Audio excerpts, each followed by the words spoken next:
Nindot kaayo ang pagpasidaan ni Kristo kay inikatapos sa kalibutan nga mao'y gihisgutan diri sa atong unang pagbasa. Ang gusto des Ginoo nga relax ra gyud ta. Nya siya ay gyud mo kabalaka, nya ayaw mo karatol, ug naamoy madunggan nga gubat, kagutom, kamatay, relax lang gyud mo. So unsaon ka nato pag relax, no? Kung mudagook na nirong kalibutan niya, magkalinog-linog na, magsige nagkurog ang yuta. Hinumdom gani kos una nga nagmeeting may mga pari o kuyog sa mga obispo niya, nikalit og linog nangatipak ang katong gagmayng simento sa among gimitingan nga room dito sa Seminaryo Mayor, na agyoy pipila namo nga galisod o ginhawa sa kakulba, sige duk-duks dughan la kulba yun, kulba. Nagato ko ano ganito, mga siguro mga 15 seconds or 10 seconds ba to nga kurog-kurog, mura na kuan nga ratol og maayo. Unsa nakahagmudaguok na gyud tibok kalibutan, pero ang Ginoo niingon relax lang. Unsaon ka nato pag relax? So makita na nato sa dihang gipatay si Kristo, gitorture, relax ra siya. Si Maria nga nagtan-aw sad sa pagtorture sa iyang anak, makaingon tang relax ra. Ngano man, wa mo yaw-yaw, wa mo damag, wa masuko. Nya ang usa ni ana nga mga timailhan, ang mga apostoles ug ang nagsunod nila nga mga magtotoo sama ni Santa Cecilia, kana bang gitorture sila, gani gischedulan nga mauna ning adlaw nga patio na ka, putla na ka sa liog, or bitayo na ka.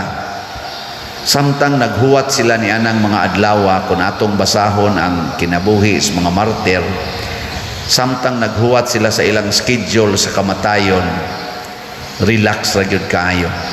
Gani inig-abot na gyud sa adlaw nga naa na gyud sila, sukda-suknaon pag na sila, ingnon pag na nga saman mo give up ka, kay kung mo give up ka, tagaan ka na mo kinabuhi. Di gina sila moingon nga muundang, mo padayon ra gyud nga musulti, relax kaayo. Unsa may hinungdan nga sila relax kaayo? Ang kining atong tubag sa Salmo, dako kay ni siyang ikatabang. Matud pa diri sa atong tubag, muabot ang Ginoo aron paghukom sa yuta. Kani manggong makaparelax nato, kana bang kahibaw ta unsay atong dangatan inig human sa atong gibuhat. Pananglitan kanang mga manag-uyab, tanawang manag-uyab nga maghimo og premarital sex. Unsa may naa silang hunahuna, samtang nagbuhat sila ana, tago ta, di ta magpakita na inom dihag pills. So naa ang kabalaka. Pero ang tao nga nahibaw nga iyang gibuhat maayo, atubangan sa tao nga mohukom niya, nga iyang gituuhan nga maghuhukom nya, kahibaw siya nga ang hukom favorable, mo padayon siya buhat ana nga wa gyoy kabalaka, way kahadlok. Rago na mga manuyupay sad, kanang musuyop ba? Asa mo na musuyop diha sa anang kuan, kanang atubangas tanan nga hibaw man siya nga sayop ang iyang gibuhat. In short, nganong na-relax ang mga martir sunod ni Kristo, kay ang ilang gibuhat dili sala. Kana gyung magbuhat ta unsay matarong, relax kay ta. Magbuhat ganitag sala, kanang pagsupak-supak sa balaod, pagsupak-supak sa kabubutos Ginoo, naa gyud tay karatol. Niya ikaduha, kahibaw ang mga martir, kahibaw sad ang mga santos, nga ang hukom sa Ginoo batok ni adtong mga tao nga nagtorture nila o nagpatay nila, makalilisang. ang hukom, kay ibanlod man sila sa impyerno. Gani daghan mga martir sama ni Santa Cecilia nga samtang gitorture siya, nagampo alang sa kaluwasan sa nagtorture nila. Common kay nila nga phrase, pupariha ani nga phrase sa ilang isulti, Ginoo, ayaw sila pakasada sa akong kamatayon.